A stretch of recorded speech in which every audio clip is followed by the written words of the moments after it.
wheels on the bus go round and round, round and round, round and round. The wheels on the bus go round and round, all through the town. The doors on the bus go open and shut, open and shut, open and shut. The doors on the bus go open and shut, all through the town. Who's got one? Shame! And so you have to ask yourself, why is Kevin Falcon not letting us debate Bill 43? So Bill 43 was brought in for one sole purpose, and I'd like to get to that this afternoon, but first I want to explain to everybody here why we are fighting this in Victoria and why all of you have to continue the fight. This piece of legislation may truly be the most insidious piece of legislation this government has passed since they were elected in 2001.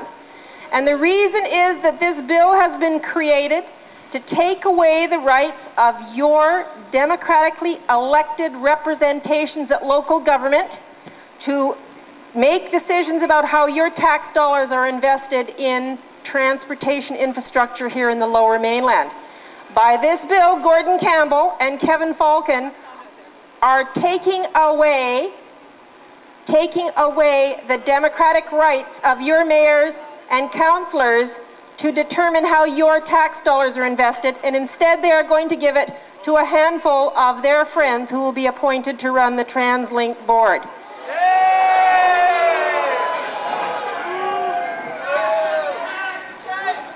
And this TransLink legislation and this change in how your transportation authority will behave in the future has some very serious implications.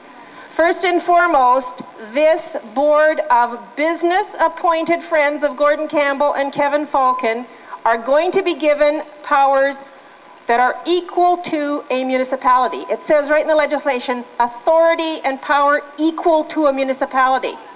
But they will not be elected, and more importantly, you in Greater Vancouver will not be able to unelect them if you do not like what they are doing. So they are being given powers equal to a municipality. They are being given the authority, this group of business friends of Gordon Campbell, unelected, undemocratic board, is being given the right to raise your property taxes.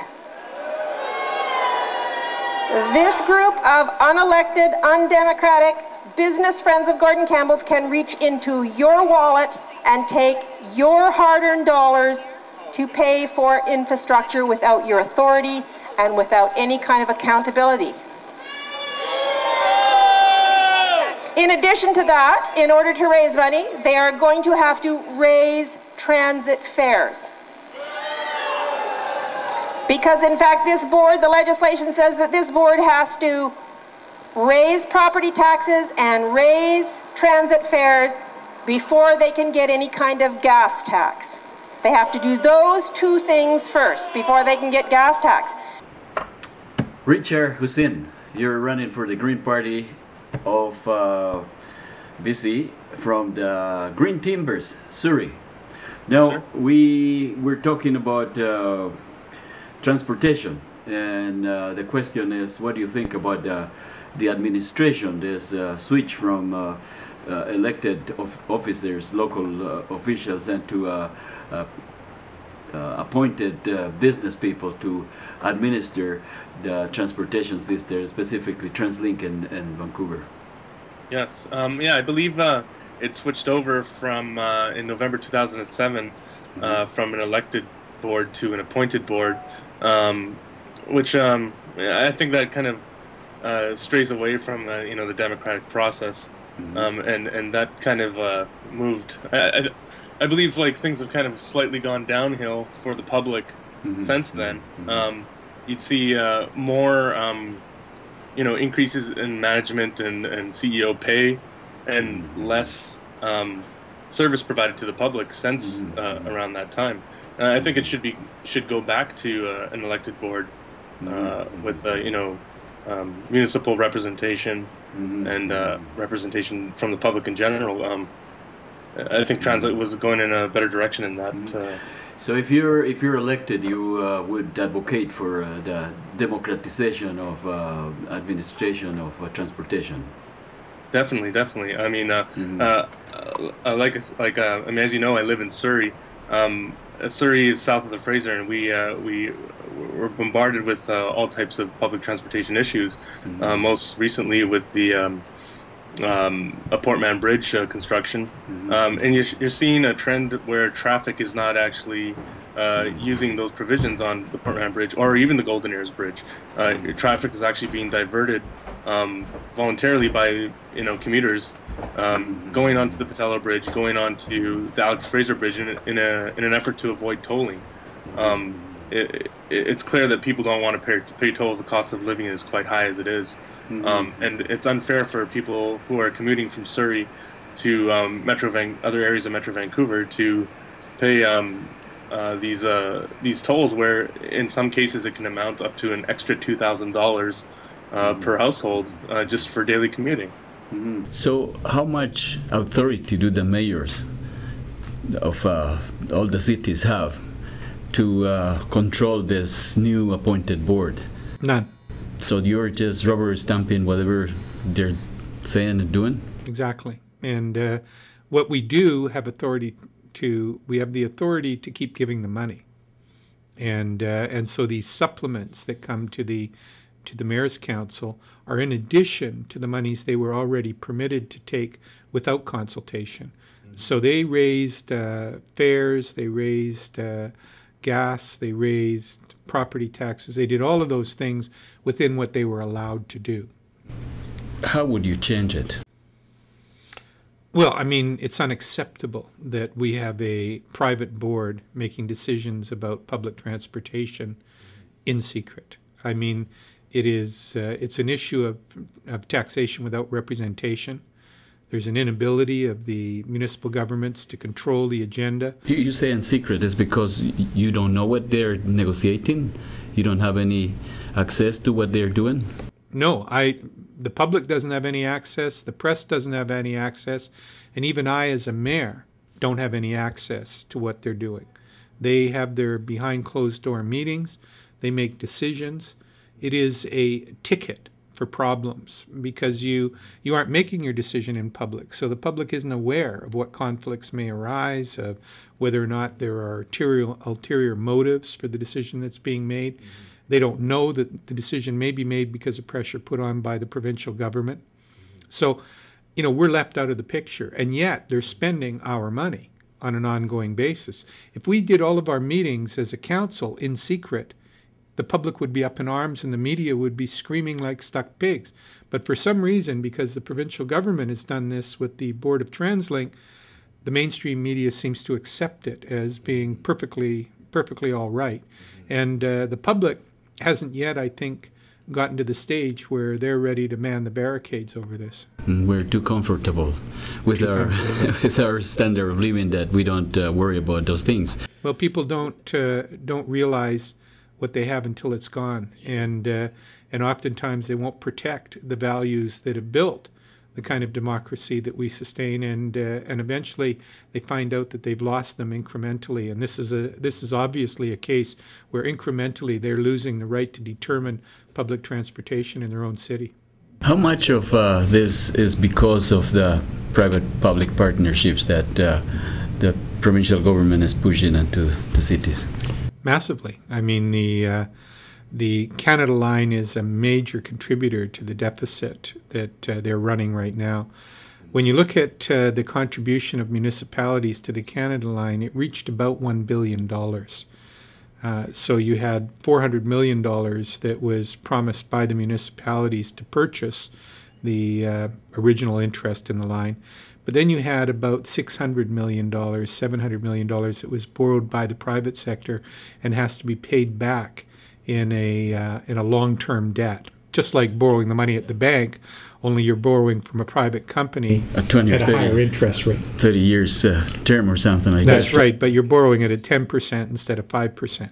Well, immediately, Kevin Falcon started talking that it must be a private-public partnership in regard to the Evergreen Line too, and again, it would be conditional on a private sector partner, They were over 200 million short in that, and that would have stretched to 500 million very quickly, and that was all going to be financed by some private partner.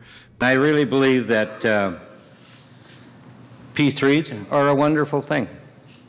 We have a P3 in Coquitlam with an ice arena, and it is absolutely tremendously successful. We're caught in a corner right now where we need more ice, and we're able to buy more ice from that 3P. And so sometimes 3Ps actually do work. They're removing the fare box from transit, and some people think it's a good idea, but City Hall or TransLink has other ideas. What do you think you would do if you were elected again? Well, TransLink, as you know, spends 10 cents of every transit dollar collecting that transit dollar. Collecting transit fares is a very, very inefficient way of collecting money. If I were in power for a day, I would remove all of the fare boxes from all of the buses. And everybody would pay once a year in their property taxes.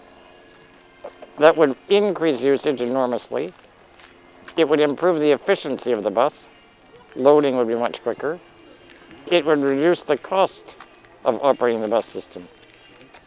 Now, talking about user pay, there are some theories that some cities actually use public transportation fully paid by taxes.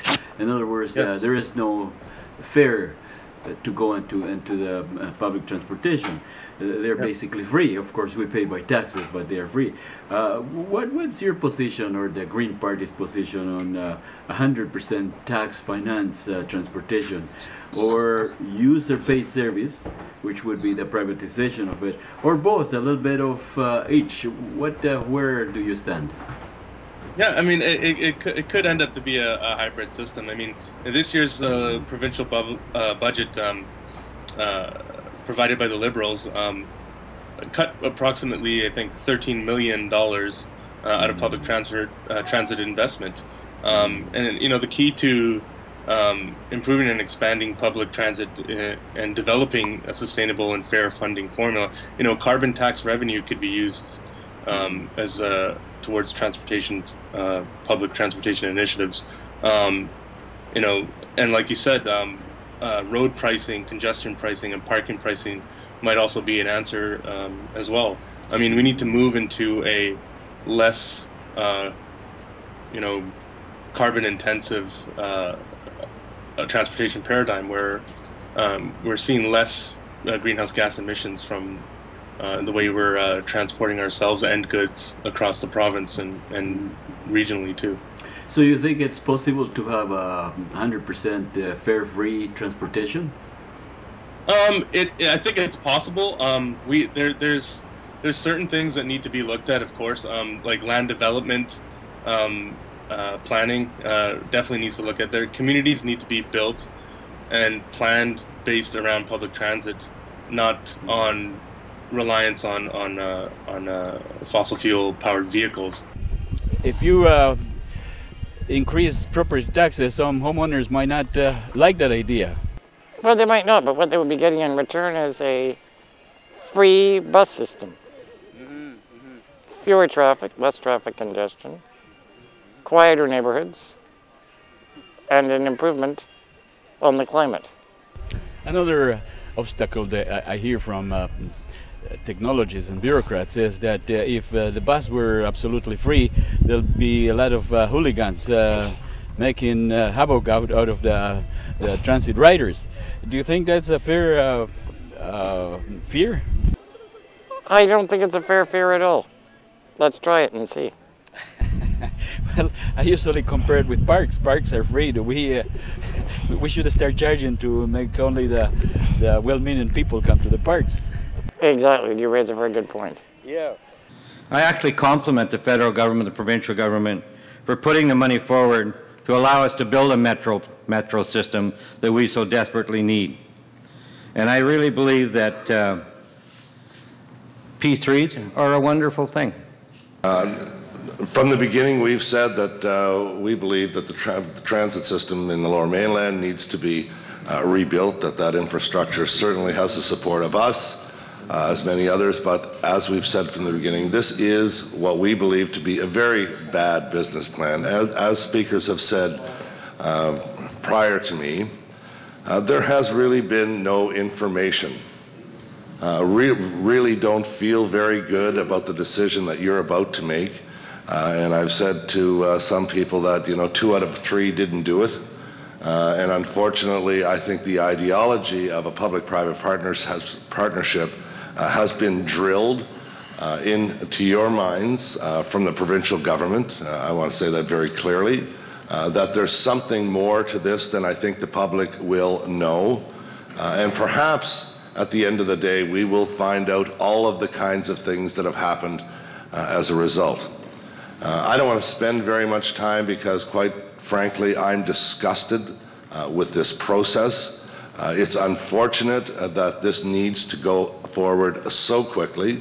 I don't think that half of the directors here actually know all of the facts that need to be done to make sure that the Lower Mainland has an affordable, accessible transit system. I'm actually of the belief that this could have been done much better. It would have been very nice for myself and other members in my union, as well as the public, to come forward and support a transit system that would work. We don't think this transit system will work for the Lower Mainland. We've made all the predictions that need to be made, and unfortunately, all of the kinds of things that have been put forward that will, I think, make a difference haven't worked. So with that, I guess we'll be back someday talking about a transit system that we're going to pay for, my children will pay for, and your children will pay for. But with respect, I think you're making the wrong decision. And unfortunately, as I said earlier, I'm a politician who is able to count, and we've counted, and we understand that this is going to go forward.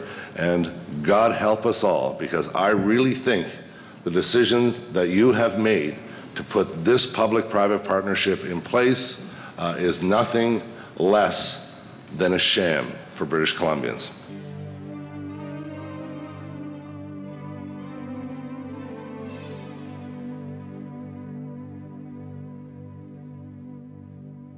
This is from the Gulf of Mexico. In this case, it was from extreme deep-sea drilling.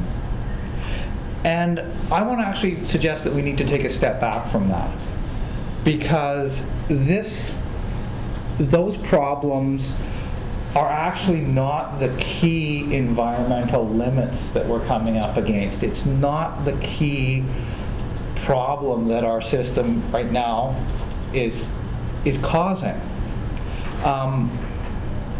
The fact is that the oil that actually makes it to market, makes it into the gas tanks of our sports utility vehicles and minivans and cars and airplanes, and gets burned, and that oil then leaks into the atmosphere. That is really the defining problem that we're facing as a civilization in the medium term. And we can take a look at where in our economy these emissions that lead to situations like that are coming from. Greenhouse gas emissions in Canada, a little bit over half of the emissions that we can measure, those from burning fossil fuels, are coming from the transportation sector. And interestingly, the emissions from producing our fuels, tar sands, fracking, refining oil, that's going up every year because we're getting more and more into the extreme energy, the tar sands and the deep sea oil, rather than the kind of oil that used to be able to drill a hole in the ground and pump it out. I think it's worthwhile to actually consider how we've gotten to this place where half of our emissions are actually coming from transportation. What is it about our system and our history that's got us to this point? Because if you actually think about it, it wasn't very long ago, or very far from here, where most people got around by walking. The historical cores of our cities were built around electric public transit. People got around by walking, by bicycle, by public transit. And until very recently, until after World War II, the automobile was really a luxury. So it's the question, how do we keep the economy growing? And they came up with a very simple answer that turned out to be immensely effective.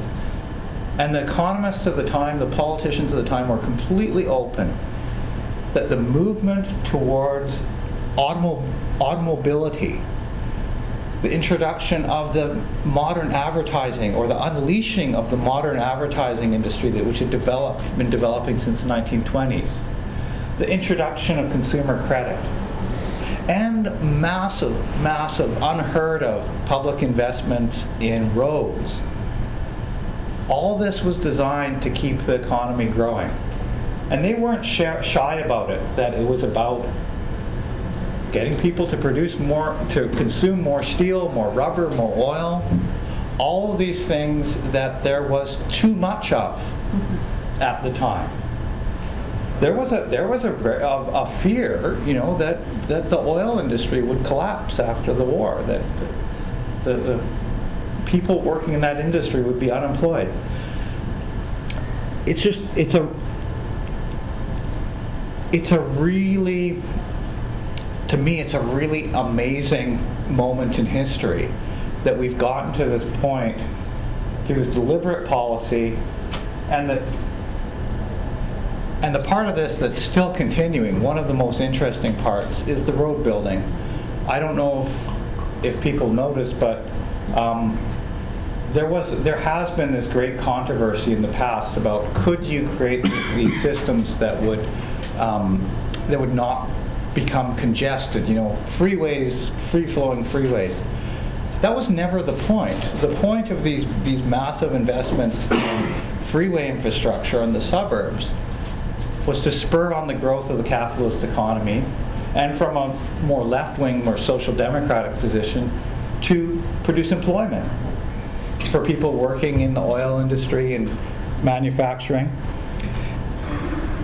And so the fact that we built all these freeways and they immediately became congested again, and we're still doing that, isn't a failure of the original project. It just shows how effective it is in convincing people to drive cars. And one of the things that I want to point out that is really key to this is that it's not the spending more money on public transportation, public transit, that's the key to unwinding this program that's cooking our planet. The real key is to stop spending the money on the freeways. I also think it's worthwhile to take a look at where we're going with federal spending. The Harper government has actually put the brakes on transit spending, and they've increased roadway spending. And actually, if you think about this as a pure economic stimulus measure, it actually makes a lot of sense. Stimulate the consumption of a domestic product, tar sands oil. If we didn't have the problem of the climate crisis, and we weren't concerned pollution or health or any of these other things, if you're only concerned about keeping gross domestic product growing, this would actually make a lot of sense. But if you're actually thinking about human welfare, including jobs, it's actually immensely inefficient. Because this was a way of keeping the economy growing. Right now, if you look at what would happen if you were to start unwinding that, it would have a net benefit in jobs, just because per $1 billion spent on automobiles, there's a lot less jobs than there are in public transit. You drive your own car, a worker drives a bus. Cars are made by robots. People actually make buses.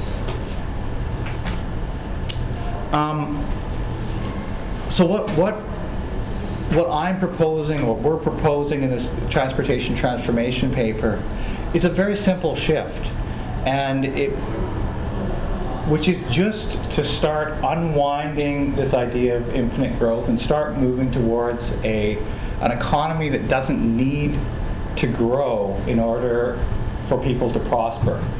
The first one is just shifting that money, those billions of dollars a year.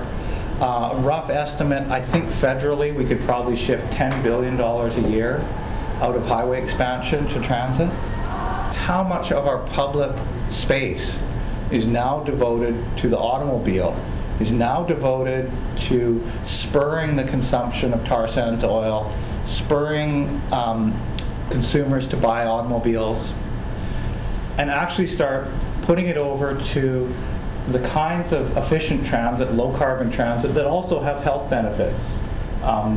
Exercise, less pollution. You know, all those people in those cars, they're not in both of those buses. All those people can easily fit in one of those buses, 76 people. I think you'd leave maybe 5 or 6 people standing if they are all in one of those buses. The maximum capacity is over 100 people. And if you think back to that one very simple painted bus lane has more capacity than the rest of the road by far. It's generally one bus lane equals about 5 to 10 car lanes in capacity. And another thing that we talk about in the report is just shifting to electric public transit. And these, you know, those are just trolley buses. They happen to be Mercedes-Benz trolley buses in a busway. But it's not that fancy, it's not that hard to start unwinding this automobile-dominated society, as long as we're willing to take that political step and say, yes, we are willing to reallocate road space away from the automobile. I think that, you know, earlier in this conference, there's a lot of talk about the big economic, systemic changes that we need to make in to transform our economies and our society. But I think it's also really important that people think about the nitty-gritty of what needs to happen in my neighborhood to get around sustainably, to reduce greenhouse gas emissions. What might this look like? And right now we're in a situation where most of the people have really no idea what the available options are. And I think one of the main things is that if people know these options, they will want to implement them. They will want to make this system change that is desirable, very desirable for quality of life and for health, but is also just necessary for the survival of our society and maybe our species. Good morning, Kate. I sent you an email yesterday about an interview with Minister Mary Polak. Oh, yes. I don't think she's going to be able to make it. Okay. Well, the challenge is that the topics that you've selected are quite academic. I'm sorry, the topics are quite what? They seem to be quite academic. They're extremely high level. Academic.